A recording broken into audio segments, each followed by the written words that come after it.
There are moments in history when a leader steps forward and chooses truth over comfort, responsibility over applause. And in today's Africa, no voice has carried that weight more boldly than President Ibrahim Traoré of Burkina Faso. He is not a man who hides behind diplomacy or polite silence. When he speaks to protect even when the truth is hard, even when it challenges the dreams that millions are quietly holding on to. And this time his message is directed straight to African women. "Do not be deceived into believing that the West is a paradise," he said. "I know many will criticize me for this, but I must speak, because I cannot stay silent while so many of our women walk into suffering they do not see." These words were not an attack on America, the United Kingdom, Canada, or Australia. They were not a rejection of the West's achievements. They were a warning grounded in responsibility, a reminder that the world has changed, and that the idea of salvation through migration no longer matches the reality waiting on the other side. If you believe Africa is entering a new awakening, stay with this story.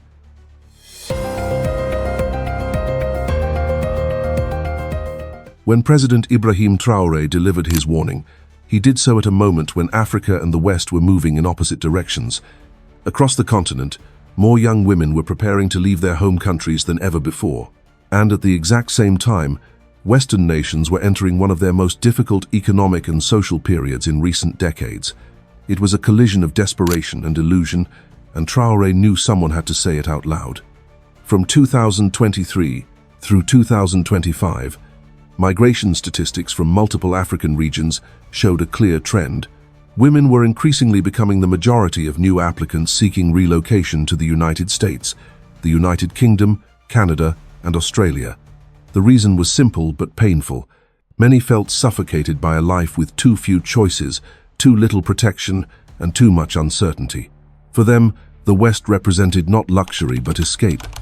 But while they were preparing to depart, the nations they hoped to enter were struggling under pressures not seen in years. Inflation was rising faster than wages. Housing costs were reaching historic highs. Healthcare systems were stretched to their limit. Entire sectors, transportation, education, medicine, were experiencing strikes and staffing crises.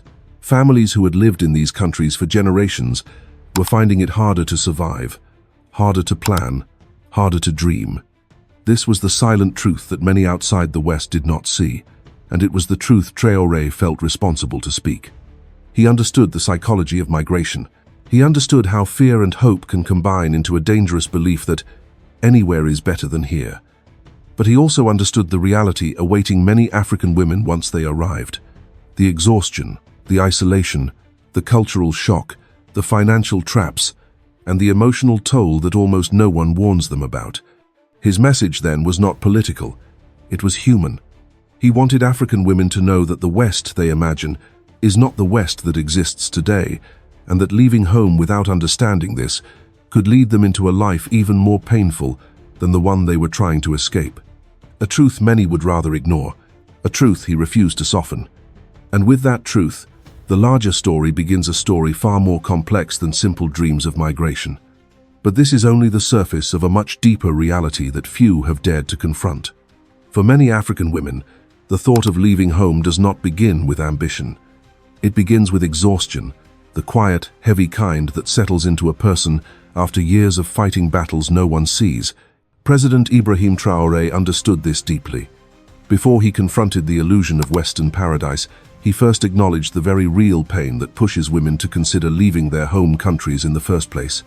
In countless African communities, women grow up carrying responsibilities that weigh heavier than their years.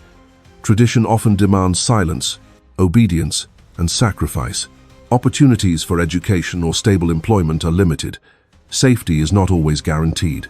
Many women exist in environments where they must protect themselves, protect their children, and sometimes protect their dreams from being crushed by cultural expectations or economic reality. These pressures compound quietly.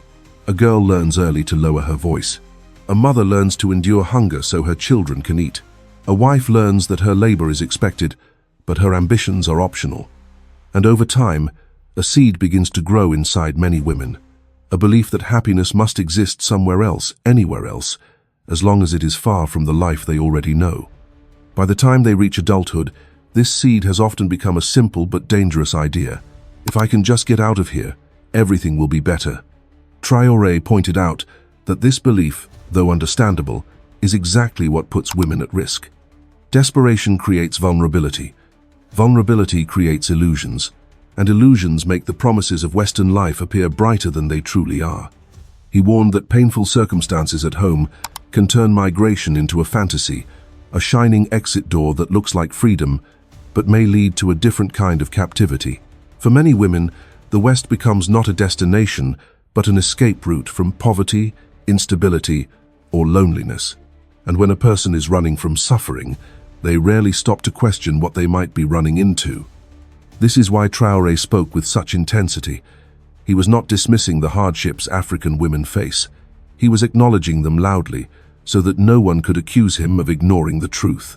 His warning was built on empathy, not denial. But what he said next was even more urgent. The West they believe will save them is no longer the West it once was. And it is precisely at this point that his warning enters its most controversial phase. President Ibrahim Traoré did not soften his words when he described the psychological trap many African women unknowingly fall into. He explained that when hardship becomes a daily companion, the human mind begins crafting an escape, not a plan, not a strategy, but an emotional fantasy. And in recent years, that fantasy has increasingly centered on the West. In social media videos, television series, and the curated lives of influencers, Western countries appear calm, orderly, wealthy, and full of endless opportunity. Women see clean streets, furnished apartments, sparkling city centers, and smiling families. They see a world where problems seem smaller and solutions seem closer. But what they do not see, because almost no one shows, it is the cost of surviving in those environments, the loneliness that comes with cultural displacement, and the silent battles immigrants fight behind closed doors. Traoré warned that this one-sided image is dangerous, because while Western media exports beauty, it rarely exports struggle. And so African women begin to believe not just that life will be better abroad, but that life will be easier abroad, a belief he described as the beginning of heartbreak. He emphasized that women who leave their home countries carrying emotional wounds often become the easiest targets for exploitation overseas. When you think a place will save you, you stop questioning the risks. When you believe a man abroad will treat you better than the men you grew up with, you may fail to see the warning signs. And when you imagine that a Western job will immediately lift you into financial security, you may overlook the high cost of living, the taxes, the debt traps, and the relentless grind that can break even the strongest spirits. According to Traoré, the West does not intentionally deceive African women, but the polished surface of Western life hides realities that newcomers only discover when it's too late. He stressed that many women who leave are not traveling toward opportunity. They are traveling toward an illusion built from fragments of truth mixed with mountains of misunderstanding. And this illusion is powerful because it grows in soil watered by pain. Pain from poverty, pain from insecurity, pain from feeling unseen or undervalued. Traoré's message was clear. If you leave because you believe the West is perfect, you are walking into a storm without knowing you are already standing in the rain. His words were not meant to frighten, they were meant to anchor, to remind African women that the choice to leave should be informed, not imagined, grounded in reality, not in the edited highlights of another society. And with that understanding, the story now moves to an even harsher truth. The West itself is struggling, and the paradise being imagined no longer exists as it did before. When President Ibrahim Traoré shifted from psychology to reality, his tone hardened. He was no longer speaking about dreams or illusions. He was speaking about the Western systems that have been deteriorating quietly while the world continues to see them through an outdated lens. He began with education, an institution long praised as one of the West's greatest strengths. But from 2023 through 2025, classrooms in the United States, the United Kingdom, and Europe have faced historic strain. Schools are overcrowded, teachers are exhausted, funding gaps widen each year. And then came the cultural shock, something few African families were prepared for. Children as young as 6 or 7 are introduced to complex themes of gender identity, ideology, and social debates that even adults struggle to navigate. For many immigrant parents, this isn't just confusing, it is terrifying. They find themselves unable to protect their children from ideas they never encountered or agreed to, and they have little influence over what is taught. Traoré warned that the cultural mismatch is not small. It shakes many families to their core. Then he turned to healthcare, the system often believed to be the best in the world. But in reality, Western healthcare has increasingly become a battlefield of long waiting lists, overworked medical staff, and patients who spend months, sometimes years, waiting for procedures. In the United Kingdom, some surgeries require 1 to 4 years of waiting. In Canada, emergency rooms have become so overwhelmed that people call ambulances simply to secure a chance at being seen. Even in the United States, the cost of care puts millions into debt, forcing them to choose between health and financial survival. "You will be shocked," Traoré said, "when you see how a system that claims to be the most advanced cannot even care properly for its own people." And then there is the broader social environment. From 2022 to 2025, strikes, protests, and labor unrest have surged across France, Germany, the United Kingdom, Portugal, and even the US. Rail workers, nurses, doctors, teachers, entire sectors have walked out, demanding relief from unbearable working conditions. This is not the image the world sees in movies or social media. This is not the paradise many African women expect to find. This is a West struggling under the weight of its own promises. And Traoré warned that anyone who enters such a society without understanding these fractures is stepping into instability, not opportunity. One of the most controversial parts of Traoré's warning involved relationships, an area many African women rarely question when imagining life abroad. Videos on TikTok and Instagram often portray Western men as gentle, supportive, emotionally mature, and free from the patriarchal attitudes women face at home. This portrayal is powerful, and for women who have experienced trauma or neglect, it is deeply appealing. But Traoré insisted that this image is incomplete. He stated plainly that many Western men are not the romantic ideals seen online. Some are lonely, struggling financially, dealing with emotional instability, or seeking relationships not based on love but on utility. Immigrant women, especially African women who arrive hopeful and isolated, can easily become targets for exploitation. He spoke bluntly. Some Western men do not see African women as partners. They see them as domestic workers with legal papers, as caregivers, or even as a way to access government benefits. For women who left Africa believing they were escaping hardship, this reality is devastating. Instead of finding protection, they may face new forms of dependency. Instead of being valued, they may be treated as assets or burdens. And when domestic problems arise, immigrant women often have little support. Family is far away. Community structures are weak. Cultural misunderstandings lead to conflict. Language barriers make it difficult to defend themselves. And the legal system, though developed, can feel cold and confusing. Traoré's tone grew heavier when he described how these women end up trapped. No savings, no property, no strong social connections, and children who have formed identities far removed from their mother's culture. Returning home becomes nearly impossible emotionally, financially, and socially. He warned that even love, the most powerful motivation for migration, can turn into a prison when built on fantasy instead of truth.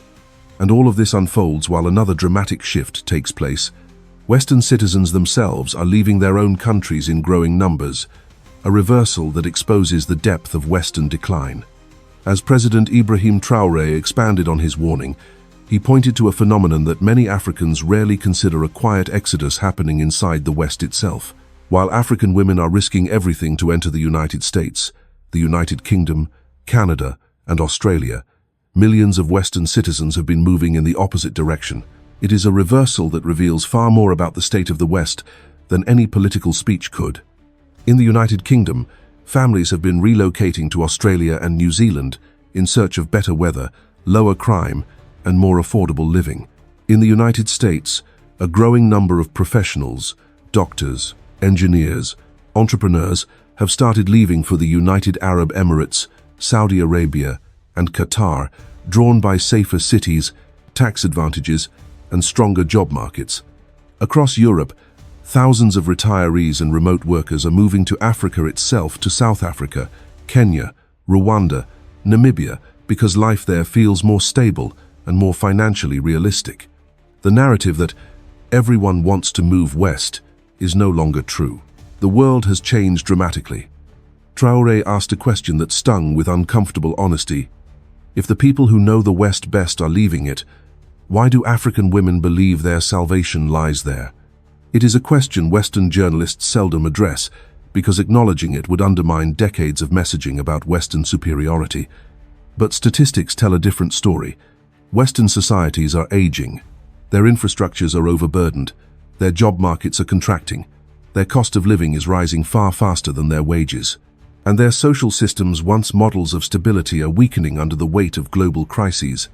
Meanwhile, Africa, often portrayed as vulnerable, is the continent with the youngest population, the most unused land, and the fastest growing cities. Foreign investors see what many Africans overlook. China, the Middle East, and even European companies are redirecting capital into African infrastructure, mining, manufacturing, and energy. Traoré's message was not anti-Western, it was pro-reality. He urged African women to understand that the world's power centers are shifting, and that betting their entire future on a declining West is not just risky, it is blind to opportunity at home. And that shift sets the stage for an even deeper consequence, the personal cost women face when they enter the West during its most turbulent era. From the perspective of many Americans, especially those over the age of 40, the United States today no longer resembles the country they grew up in. They see rising crime in major cities, homelessness expanding into suburbs, wages falling behind inflation, and a political climate that feels divided beyond repair. Many express that the American dream is not dead, but it is harder than ever to reach. This is the context African women walk into. For many older Americans, this isn't surprising. They have watched the erosion for decades, the decline of manufacturing jobs, the collapse of small towns, the rise of student debt, and the squeeze placed on working-class families. What shocks them, however, is seeing immigrants arrive with the belief that the US will instantly solve their problems. Many Americans themselves are struggling to pay rent, afford health care, or secure stable work. So when African women arrive expecting ease, they step into a reality even native-born citizens are grappling with. Traoré understood this contradiction. He understood that entering America today means entering a system where millions of people, including Americans, are barely holding on. For immigrants, the struggle is even harder. They lack family networks, they lack generational wealth, they lack social safety nets, and they lack the cultural familiarity that helps people navigate crises. From the global perspective, Western nations are no longer the undisputed centers of opportunity. Power is shifting to Asia, to the Middle East, and slowly but unmistakably to Africa. The world is diversifying, decentralizing, and moving toward new economic hubs. And yet, African women are often making life decisions based on the reputation the West had 20, 30, even 40 years ago, a reputation that no longer matches present reality. This mismatch between expectation and reality is exactly what leads so many women into disappointment, exhaustion, and emotional collapse. They arrive seeking stability but find instability. They arrive seeking community but find isolation. They arrive seeking safety but encounter an entirely different set of dangers: guns, gang violence, overstressed police forces, and neighborhoods struggling with poverty. For Traoré, the greatest tragedy is not that African women migrate. It is that they migrate believing they are running toward a miracle when, in truth, they may be running into a storm that the West itself is still trying to survive. And now, with the global context laid bare, the story reaches its turning point, the twist that elevates Traoré from a simple political leader into a symbol of Africa's awakening. The twist in President Ibrahim Traoré's warning does not come from despair. It comes from revelation. For decades, African families were told that progress flowed in only one direction, from west to east, from north to south, from the wealthy world into the developing one. But by 2025, the signs were unmistakable. The world had shifted, and the map of opportunity was no longer oriented around Western capitals. This is where Traoré's message transforms from caution into prophecy.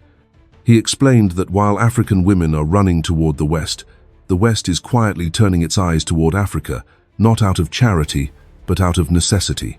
With aging populations, shrinking workforces, rising social costs, and weakening economic engines, Western nations are losing the very advantages that once made them magnets for global ambition. Meanwhile, Africa's population is young, energetic, and rapidly urbanizing.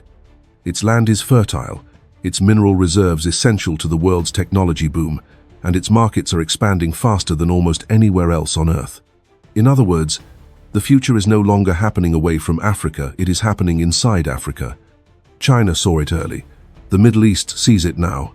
Western investors, reluctantly but inevitably, are beginning to see it too. But African women, those who should benefit first, are often the last to recognize the opportunity growing beneath their own feet. This is the twist Traoré wanted the world to understand. Migration is not just movement. Migration reveals belief. And when African women flee their homeland for the West, they are not only escaping hardship, they are unintentionally abandoning the very continent the world is preparing to compete for. The paradise they chase is fading, but the paradise they leave behind is rising. The second twist, the emotional one, is that Traoré's message is not simply a geopolitical analysis. It is a defense of African dignity, spoken by a leader who refuses to let his people forget their worth. He reminded African women that they are not bystanders in the story of Africa's rise, they are its foundation. He emphasized that Africa cannot be rebuilt by men alone. The rebirth of a continent requires mothers, educators, entrepreneurs, farmers, innovators, and leaders, roles that African women have carried for generations, often without recognition. If these women continue leaving, he warned, Africa's revival will be delayed, diluted, or stolen by those who see opportunity where Africans see struggle. And this is where Traoré's voice shifts from leader to guardian. He tells women, do not let the world convince you that your future is somewhere else. What you are seeking abroad may already exist here, waiting for you to build it. In that moment, his warning becomes empowerment. The danger becomes a call to purpose. The migration crisis becomes a mirror, reflecting the continent's untapped power. Traoré's twist is simple but transformative. Africa is no longer the continent that must chase the world. It is the continent the world is beginning to chase. And in this new reality, African women are no longer refugees or dreamers. They are the authors of Africa's next chapter, a chapter the West itself may one day look toward for guidance, stability, and hope. This twist does more than flip the narrative. It elevates Traoré from a president issuing a warning to a symbol calling an entire generation home. In the end, President Ibrahim Traoré's warning was never about fear. It was about clarity. It was about reminding African women and the world that a person's worth is not determined by distance from home, nor by the glow of foreign skylines. Africa is not a land to escape from. It is a land being reborn, reshaped, reclaimed. He urged women to look again at what they already possess. Land that can feed nations, communities that can raise generations, and a continent whose future is beginning to attract the world's most powerful investors. He reminded them that dignity is not found by running from hardship, but by building a life where their roots are strongest. And as Africa rises, as Burkina Faso becomes a symbol of awakening, and as global Africa news continues to shift, Traoré's message grows louder. The world is changing, and Africans must not abandon the very soil that is finally beginning to bloom. He ended with the words that have already become a rallying cry across the continent. We do not ask for permission to be free. We stand up and claim it. If the spirit of Ibrahim Traoré touches your heart, please share this story. Subscribe to follow the journey of an Africa that refuses to bow its head.